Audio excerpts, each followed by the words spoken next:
జిల్లా పెదకూరపాడులో land pooling ప్రక్రియను ప్రారంభించారు మంత్రి నారాయణ. పెదకూరపాడులోని కర్లపూడి లేమల్లిలో ఎమ్మెల్యే భాష్యం ప్రవీణ్తో కలిసి రైతుల నుంచి అంగీకార పత్రాలు స్వీకరించారు మంత్రి నారాయణ. మొత్తం 2654 ఎకరాల ల్యాండ్ పూలింగ్ కు కాంపిటెంట్ అథారిటీ నోటిఫికేషన్ జారీ చేయగా ఇప్పటి వరకు 3 గ్రామాల్లో ల్యాండ్ పూలింగ్ పూర్తయిందన్నారు. కూటమి ప్రభుత్వంలో రాజధాని పనులు వేగంగా జరుగుతున్నాయన్నారు. 2027 నాటికి 4026 అధికారిక బిల్డింగ్లు, అలాగే ఏడాదిన్నర 350 కిలోమీటర్ల మేర ట్రంక్ రోడ్లు పూర్తి చేసేలా లక్ష్యాలను నిర్దేశించుకుని పనిచేస్తున్నట్లు తెలిపారు మంత్రి నారాయణ.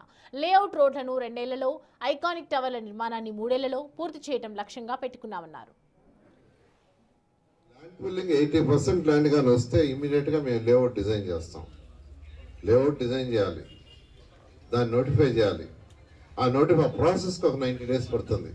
అవన్నీ ప్రాసెస్ అదంతా అయితే ఇమీడియట్ గా రోడ్లో టేకప్ చేస్తాం. అయితే ఈసారి ముఖ్యమంత్రి గారు నేను ఒకటి చెప్పాను, సార్ మన ఎన్ని 9 లైన్లు 12 లైన్ రోడ్స్. ముఖ్యమంత్రి గారు నాకు ఇంటర్నేషనల్ స్టాండర్డ్లో ఉండాలన్నారు. అన్ని అండర్ గ్రౌండ్ చేయాలంటే టైం పడుతుంది, 3 years పడుతుంది.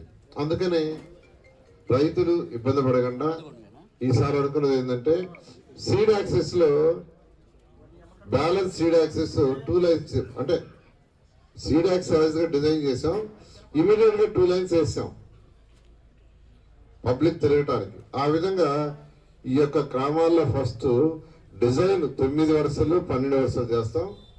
అందులో ఇమీడియట్గా 2 వరుసలు కంప్లీట్ చేస్తాం. ఎలక్ట్రికల్ పోల్స్ ఇస్తాం. ఎవరైనా ఇల్లు కట్టుకునే వాళ్ళు కానీ హోటల్స్ కట్టుకునే వాళ్ళు కానీ చేసుకుంటారు. తర్వాత వర్క్ కంటిన్యూషన్ చేస్తాం అని చెప్పాను ముఖ్యమంత్రి గారికి.